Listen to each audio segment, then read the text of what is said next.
I used to think I had it all figured out. 8 years of marriage. A beautiful 6-year-old daughter named Emma, who had my eyes and her mother's smile. A 3-bedroom house in a quiet suburb with a 2-car garage and a swing set in the backyard. Jennifer and I weren't rich, but we were comfortable. I worked as a project manager at a tech firm. She was a marketing coordinator at some corporate office downtown. We had weekend barbecues, school fundraisers, date nights every other Friday. From the outside, we looked perfect. I'm Evan, 35 years old, the kind of man who fixes the leaky faucet before calling a plumber, who plans vacations 6 months in advance, who doesn't lose his temper easily. My father raised me to be steady, dependable, a builder, not a destroyer. I trusted my wife completely. Maybe that was my first mistake. The cracks started showing about 3 months ago, though I didn't want to see them at first. Jennifer became distant. Not all at once. It was subtle, like watching a photograph fade in sunlight. She stopped initiating intimacy. Then she stopped responding to it. Our bedroom became a cold war zone of turned backs and mumbled excuses. "I'm tired," she'd say, turning away from me. "I have an early meeting," she'd murmur another night. "Maybe this weekend," she'd promise, but the weekend never came. She started going to the gym 5 nights a week. New workout clothes appeared in her closet, expensive ones, tight ones, nothing like the oversized t-shirts she used to wear. Her phone became an extension of her hand, always face down on the table, always out of reach. She started taking calls in the bathroom with the door locked, her voice a muffled whisper through the walls. Girls' nights became a weekly ritual.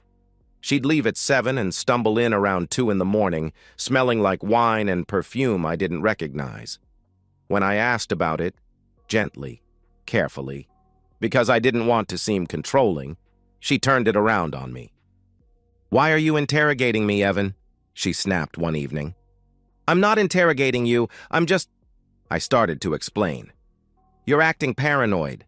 Insecure," she interrupted, crossing her arms, her eyes cold. "You've been listening to too many of those toxic masculinity podcasts, haven't you? I'm allowed to have a life outside this house." That's when the gaslighting started. Every question I asked became proof of my dysfunction, my inadequacy, my weakness. She made me doubt my own eyes, my own instincts. Maybe I was being paranoid. Maybe I was the problem. But then the details kept piling up. One Tuesday evening, I noticed she'd changed her phone passcode. The 4-digit code that had been Emma's birthday for 3 years was suddenly something else. When I mentioned it casually, she laughed it off. "Oh, I keep forgetting it, so I changed it to something easier," she said dismissively. She started showering the moment she walked through the door after work. Not after dinner, not before bed. Immediately. Like she needed to wash something off her skin. I found new lingerie in her drawer. Black lace, red silk, things I'd never seen her wear. When I asked about it, she said she bought it for herself, to feel confident. But I never saw it on her. Not once. The breaking point came on a Thursday afternoon. I left work early. A client meeting got canceled, and came home around 4. Jennifer's car was in the driveway. I walked in through the garage expecting to surprise her, maybe suggest we grab an early dinner. Instead, I found her at the kitchen table, laptop open, face flushed, frantically closing windows on the screen. "Evan! Jesus, you scared me! What are you doing home?" she gasped, slamming the laptop shut. "Meeting got canceled. What are you—" I began to ask. "Nothing. Just work stuff. A presentation." She cut me off, her voice too high, too fast. I stood there, staring at her. My wife, the mother of my child, the woman I'd trusted with everything. And I knew. I didn't say anything. I kissed her on the forehead, grabbed a water bottle from the fridge, and went upstairs to change. My hands were shaking. My heart was pounding so hard I thought she could hear it. That night, lying in bed beside her, listening to her steady breathing as she slept, I made a decision. I wasn't going to confront her. Not yet. I was going to know. Everything. Every lie, every betrayal, every moment she thought she was getting away with it. And then I was going to act. I stared at the ceiling in the darkness, her warm body inches from mine, and whispered to myself, "I'm not crazy, and I'm not weak. I'm just patient." I became a ghost in my own life. For the next 2 weeks, I smiled at breakfast. I kissed her goodbye at the door. I texted her during the day. "How's work?" "Love you." And she replied with the same empty pleasantries. At night, I tucked Emma into bed, read her stories about princesses and dragons, then crawled into bed next to a woman I no longer recognized. But inside, I was building a case. The first step was the GPS tracker. Our cars were jointly owned, both in both our names, which meant I had every legal right to install a tracking device. I bought a small magnetic unit online, the kind private investigators use, and attached it under Jennifer's rear bumper one morning while she was still getting ready. It synced to an app on my phone. Within 3 days, I had my first anomaly. Tuesday night. Yoga class from 7 to 9, she'd told me. Except the GPS showed her car parked at a condo complex on the north side of town, 15 miles from the yoga studio she claimed to attend. She stayed there for 2 hours and 17 minutes. The pattern repeated. Every Tuesday and Thursday. Same location, same duration. I didn't confront her. I needed more. The second step was hiring a professional. A friend from college, Mike, a corporate attorney, referred me to a private investigator named Tony Greco. Retired cop, 25 years on the force, now running a small agency specializing in infidelity cases. We met at a diner on a Saturday morning while Jennifer thought I was at a work conference. Tony was in his late 50s, gray beard, tired eyes. He listened to my story without interrupting, then pulled out a notepad. "I need photos," I told him directly. "Video if possible. I need to know who she's with." "How long has this been going on?" he asked, pen hovering over paper. "I don't know. 2 months? 3? I answered honestly.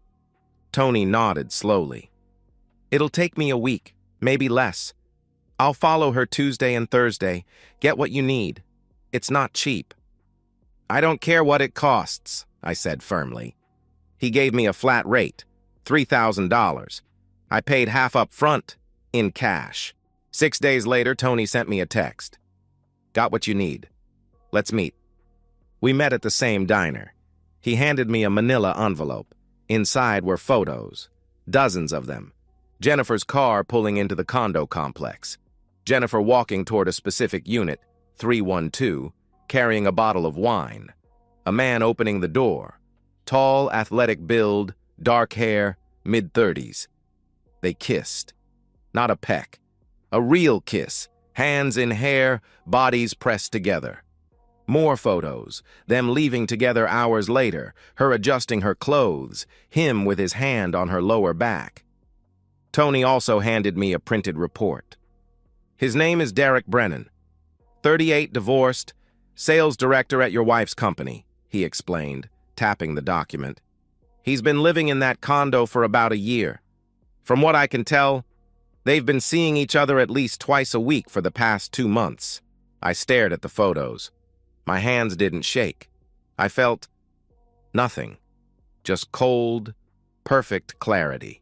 "There's more," Tony continued, sliding a USB drive across the table. "I pulled some deleted texts from your shared iCloud account. You'll want to read these." That night, after Jennifer went to bed, I sat in my home office and opened the files on the USB drive. The texts were worse than the photos. "Derek, can't wait to see you Thursday.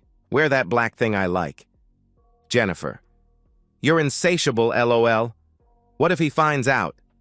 Derek, "He won't. He's clueless." Jennifer, "I know. He doesn't even notice when I come home late anymore. It's kind of sad." Derek, "So when are you leaving him?" Jennifer, "Soon. I need to figure out the finances first. And Emma, it's complicated." Derek, "Take your time. I'm not going anywhere. I read every message, hundreds of them, explicit photos she'd sent him, plans they'd made, Jokes about me, about how oblivious I was, how easy it was to fool me. She'd even consulted a divorce attorney 2 weeks ago. I found the email confirmation buried in her spam folder. I closed the laptop and sat in the dark. She wasn't just cheating. She was planning. Planning to leave, to take Emma, to drain our accounts and start over with this piece of garbage. Not if I moved first. The next morning, I called Audrey Delgado, a divorce attorney Mike had recommended. The Bulldog, he'd called her. A woman who specialized in high-conflict cases and didn't lose. Audrey met with me that afternoon. I showed her everything. The GPS logs, the photos, the texts, the emails. She leaned back in her chair and smiled. "Mr. Hayes, your wife just handed you the keys to the kingdom," she said with satisfaction. "Don't confront her, don't tip your hand, let me file first, and when we're ready, we'll hit her so hard she won't know what happened." I also told one other person, my younger brother Jake, 32, former Marine, current construction foreman, the kind of man who asked one question and meant it. "What do you need?" he said when I called him. "I'll let you know," I replied quietly. The chapter closed with me sitting in my truck outside that condo complex on a Thursday night, watching Jennifer's car pull into the parking lot. I texted Jake a single line.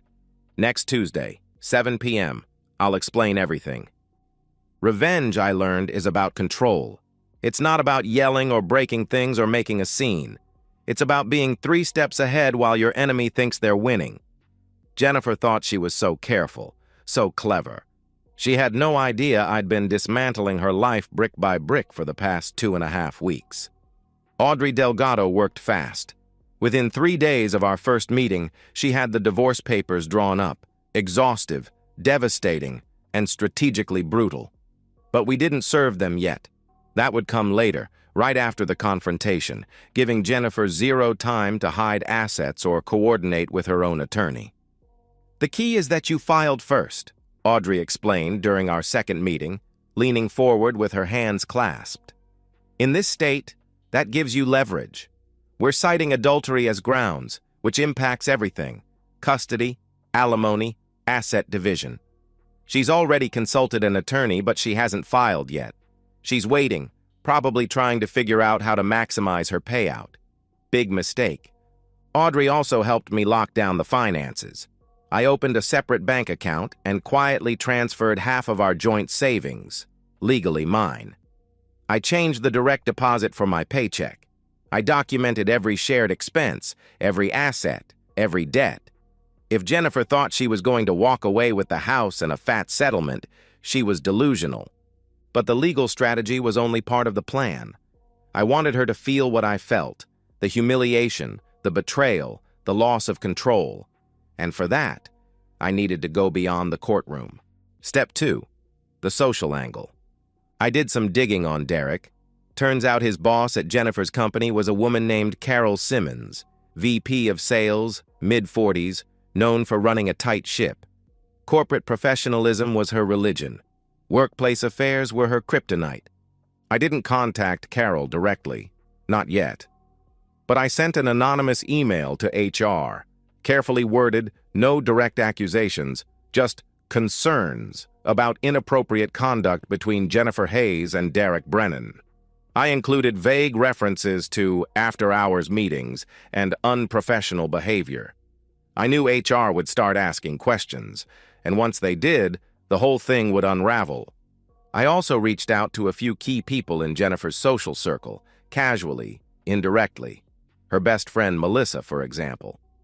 I called her one evening under the guise of planning a surprise birthday party for Jennifer. "Has she seemed stressed to you lately?" I asked, my voice genuinely concerned. "She's been working so much, staying late.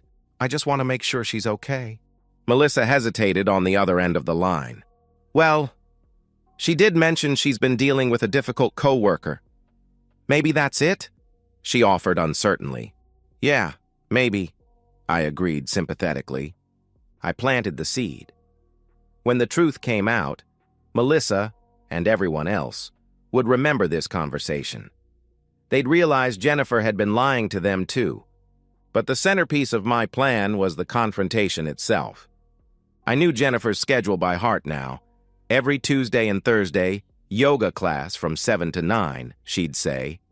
Except it wasn't yoga. It was Derek's condo, Unit 312, third floor.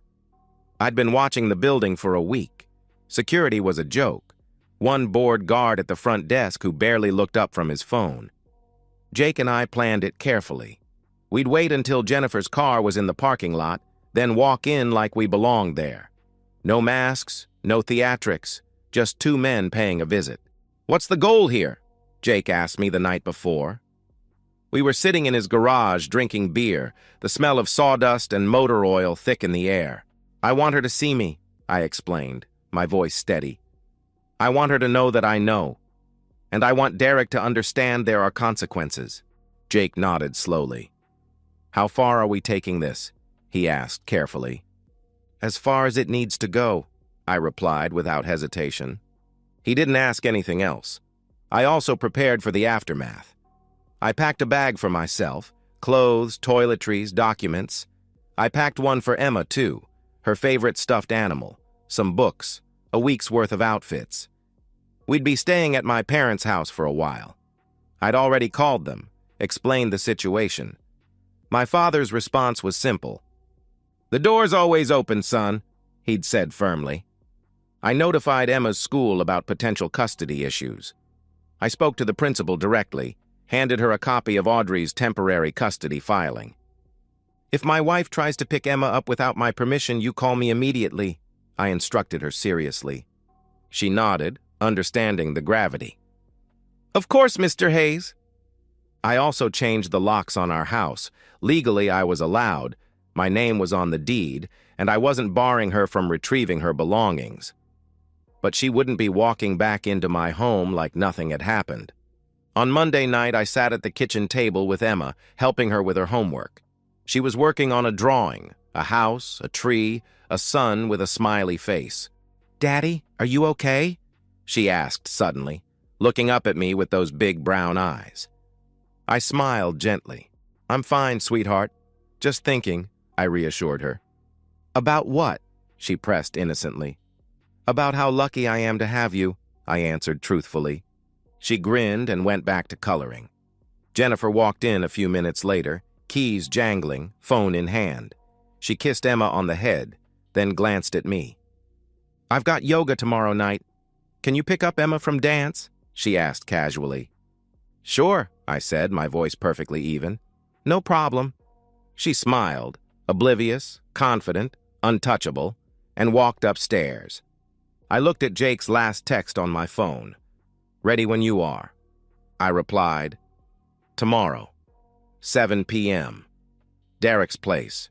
Don't be late." Then I deleted the message and slipped the phone back into my pocket. Tuesday, 6:47 p.m. Jake and I sat in my truck across the street from Derek's condo complex, engine off, windows cracked. The evening air was cool, carrying the faint smell of fresh-cut grass and distant grilling. Normalcy.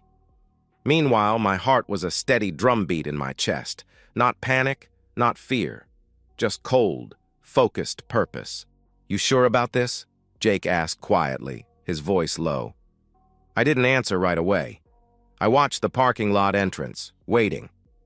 At 6:52, Jennifer's silver Honda pulled in. She parked near the side entrance, checked her phone, then stepped out. She was wearing black leggings, a fitted top, her yoga outfit. Her hair was down, loose around her shoulders. She looked beautiful. She always did. I felt nothing. "Let's go," I said finally. We walked across the street, hands in our pockets, moving like we belonged there.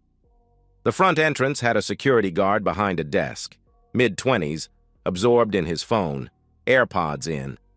He glanced up as we passed. "Here to visit a friend?" I said casually, not stopping. He nodded and went back to scrolling. We took the elevator to the third floor. The hallway was quiet, beige carpet, generic art on the walls. Unit 312 was at the end. I could hear faint music inside, jazz maybe, laughter. I tried the door handle, unlocked. Arrogance or carelessness, didn't matter. I pushed the door open. The scene was exactly what I'd expected, but seeing it in person hit differently. Jennifer and Derek were on the couch, wine glasses on the coffee table, his arm around her shoulders. She was laughing at something he'd said. They were both half-dressed, her shirt unbuttoned, his jeans unzipped. Comfortable. Familiar. They didn't hear us at first. Then Jennifer's eyes flicked to the door. Her face drained of color. "Evan," she gasped, her voice barely a whisper. Derek shot up from the couch, stumbling over his own feet. "What the hell? Who are—" He started aggressively. "Sit down," I commanded. My voice was calm, deadly calm.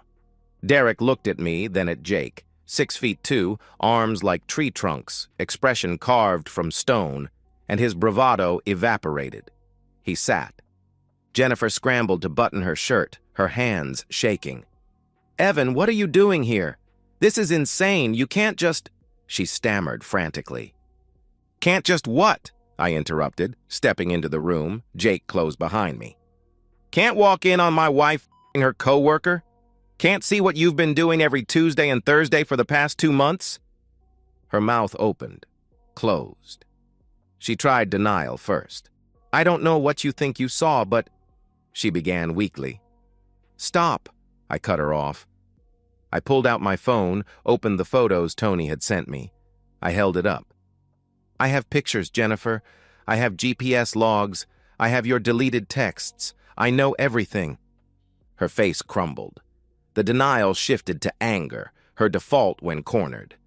"You've been spying on me? Tracking my car? Going through my phone? That's illegal, Evan. That's—" She shrieked. "It's not illegal to track a car I co-own," I stated coldly. "It's not illegal to access a shared iCloud account. But you know what is illegal? Adultery. In this state, it's grounds for fault-based divorce, which is exactly what I'm filing."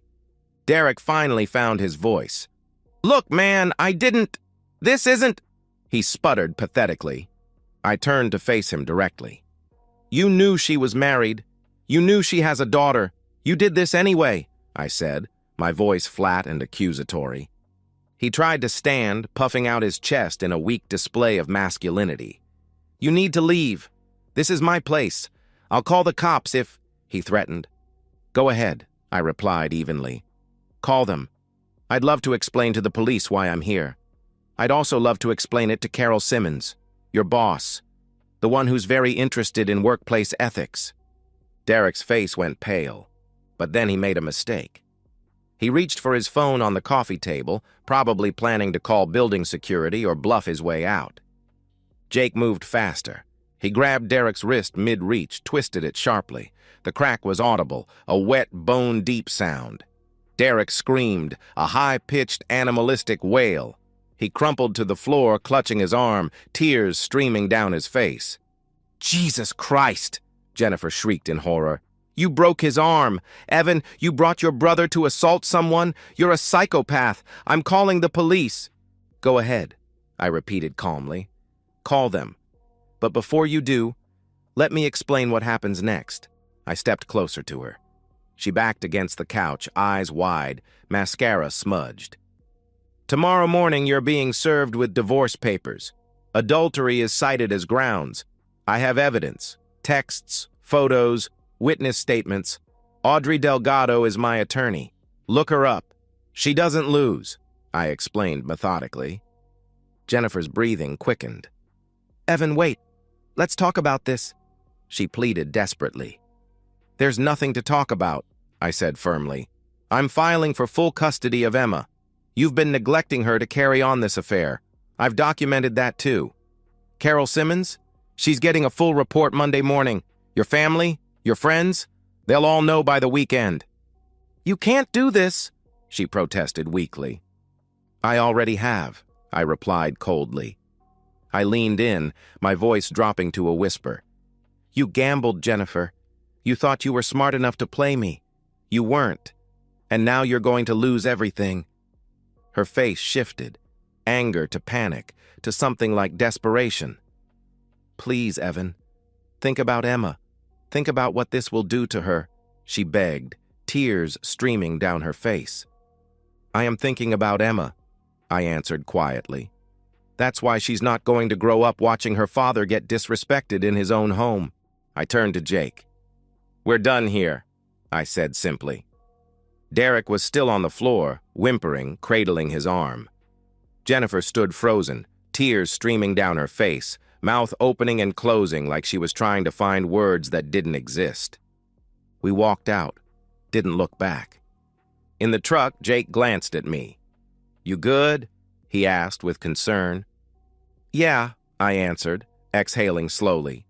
My hands were shaking, not from fear, but from adrenaline, the weight of what had just happened. I'm good. We drove back to my house. Jennifer's car was still at Derek's. I didn't care. When I got home, I found her bags already packed on the front porch. Audrey's assistant had handled it while we were gone, as planned. The locks were changed. Inside, the house was quiet. Emma was at my parents' house, safe, oblivious. At 11:43 p.m., Jennifer's car pulled into the driveway. She pounded on the door. Evan, open the door! You can't do this! This is my house, too! She screamed desperately. I sat in the living room, lights off, beer in hand. I didn't answer. She pounded for 20 minutes. Then she called. I didn't pick up. Then she texted, rage, then pleading, then threats. I blocked her number. Around midnight, she finally left. I sat alone in the dark, letting myself feel it, all of it. The rage, the grief, the betrayal, the satisfaction. I didn't cry. I just breathed. The next 2 weeks were a controlled demolition. Wednesday morning, Jennifer was served with divorce papers at her office. The process server handed her the envelope in the lobby, right in front of her co-workers. According to Audrey's investigator, she read the first page, went white, and locked herself in the bathroom for 30 minutes. By noon, her attorney, some bargain divorce lawyer she'd hired in a panic, called Audrey's office trying to negotiate.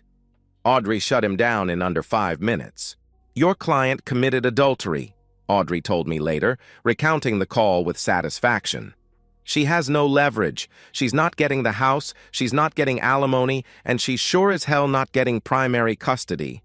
Her lawyer knows it. He's just doing damage control now. The legal side was moving fast, but the social fallout was even more brutal. Derek, predictably, didn't press charges for the broken arm. Probably because pressing charges would mean explaining why we were at his condo in the first place. It would mean his company, and his ex-wife, finding out about the affair. So he stayed quiet, went to the ER, got a cast, and lied to his co-workers about a fall. But HR didn't stay quiet. The anonymous email I'd sent a week earlier triggered an internal investigation. Within days, both Derek and Jennifer were called into separate meetings. The company had a strict policy against workplace relationships, especially between employees in the same department. Derek was a sales director. Jennifer reported to someone who reported to him. It was a textbook conflict of interest. Jennifer was let go on Friday.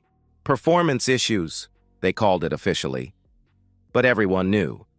Derek was put on probation. His commissions were frozen pending a full review. I heard through the grapevine that Carol Simmons personally oversaw the investigation and was not happy. Apparently, Derek had pulled this before, hitting on junior employees, blurring professional boundaries. This was the last straw. The social exile was swift. Jennifer's friends, mostly other moms from Emma's school, distanced themselves. Cheating was messy, but cheating and then losing your kid in court? That was something else. I didn't have to say a word. The truth spread on its own. Whispers in carpool lines, hushed conversations at PTA meetings. By contrast, I became the victim, the loyal husband who was betrayed, the devoted father fighting for his daughter. I didn't lean into it. I didn't need to. People saw the truth. Jennifer tried to reach out multiple times, texts, voicemails, showing up at my office. She alternated between rage and manipulation. You ruined my life, Evan. I hope you're happy. I made a mistake. Please, think about Emma. We can fix this. You're going to regret this. My lawyer says I have rights. I blocked her number. All communication went through Audrey. Custody was the hardest part, not for me, but for Emma. The court granted me temporary full custody based on the evidence of Jennifer's affair and her inability to provide a stable home. She'd moved into a cramped studio apartment, no job, no savings. Jennifer got supervised visitation every other weekend, 2 hours at a neutral location with a court-appointed supervisor present. Emma didn't understand. Not fully. She knew Mommy and Daddy weren't living together anymore. She knew Mommy was sad and cried a lot during their visits, but I didn't tell her why. I wouldn't poison her against her own mother. "Why doesn't Mommy live with us anymore?" Emma asked me one night at bedtime, her small voice confused. I knelt beside her bed, brushing hair from her forehead. "Sometimes grown-ups make choices that mean they can't live together anymore. But Mommy and I both love you very much. That will never change," I explained gently. "Is it my fault?" she asked, her eyes welling up. "No, sweetheart. It's not your fault. Not even a little bit," I reassured her firmly. She hugged me, her small arms tight around my neck. I held her until she fell asleep. Derek, meanwhile, had his own problems. His ex-wife found out about the affair. I don't know how, but I suspect someone tipped her off and used it against him in their custody battle. He lost visitation with his own kids, supervised visits only, pending a psych evaluation. Karma. 6 weeks after the confrontation, I stood in my backyard, beer in hand, watching the sunset. Emma was inside, watching cartoons. The divorce was moving forward. Jennifer was working part-time at a retail store trying to scrape together rent. I didn't hate her anymore. I just didn't care. 6 months later, I sat on my back porch, beer in hand, watching the sunset bleed orange and pink across the horizon. Emma was inside, humming along to some cartoon about talking animals. The sound of her laughter drifted through the screen door, and for the first time in a long time, I smiled. The divorce was finalized 3 weeks ago. Jennifer had signed everything Audrey put in front of her. She didn't have a choice. The evidence was ironclad. She got supervised visitation every other weekend. 2 hours, neutral location, a court monitor taking notes. She was trying to rebuild, I'd heard. Part-time job at a department store, a 1-bedroom apartment on the east side. Therapy, maybe. I didn't keep tabs on her anymore. I didn't need to. Jake stopped by one afternoon, bringing Emma a new bike for her 7th birthday. We sat on the porch while she rode circles in the driveway, her training wheels wobbling. "Do you regret it?" Jake asked suddenly, cracking open a beer. "The way you did it?" I thought about it. Really thought about it. "No," I answered honestly after a long pause. She had a choice. She made it. I just made sure she faced the consequences. Jake nodded slowly. "Fair enough," he replied, accepting my answer without judgment. I hadn't dated, hadn't even thought about it. My focus was Emma, work, and rebuilding my sense of self. I started hitting the gym more, spent weekends with Jake and a couple of old friends from college, took Emma to the park, to movies, to the zoo. Small, normal things that felt like miracles after months of chaos. I wasn't trying to find myself. I already knew who I was. I was a man who didn't get played twice. A father who would burn the world down to protect his daughter. A builder who'd rebuilt his life from the ashes of someone else's betrayal. That night, after Emma's bath, I tucked her into bed. She was clutching her favorite stuffed rabbit, eyes already heavy with sleep. "Daddy?" she murmured sleepily. "Yeah, sweetheart?" I responded softly. "Are you happy?" she asked innocently. I paused, looking down at her small face, so innocent, so trusting. "I'm okay," I said carefully. "And that's enough." She smiled and closed her eyes, satisfied with my answer. I kissed her forehead, turned off the light, and closed the door quietly. Downstairs, I sat in the dark living room. No TV, no music, just the quiet hum of the refrigerator and the distant sound of crickets outside. I didn't feel victorious. I didn't feel vindicated. I felt whole. For the first time in a year, the rage was gone. The betrayal had scarred, but it didn't define me anymore. I'd stood my ground. I'd protected my daughter. I'd refused to be destroyed. They say revenge doesn't fix anything. Maybe they're right, but it sure as hell made me feel whole again.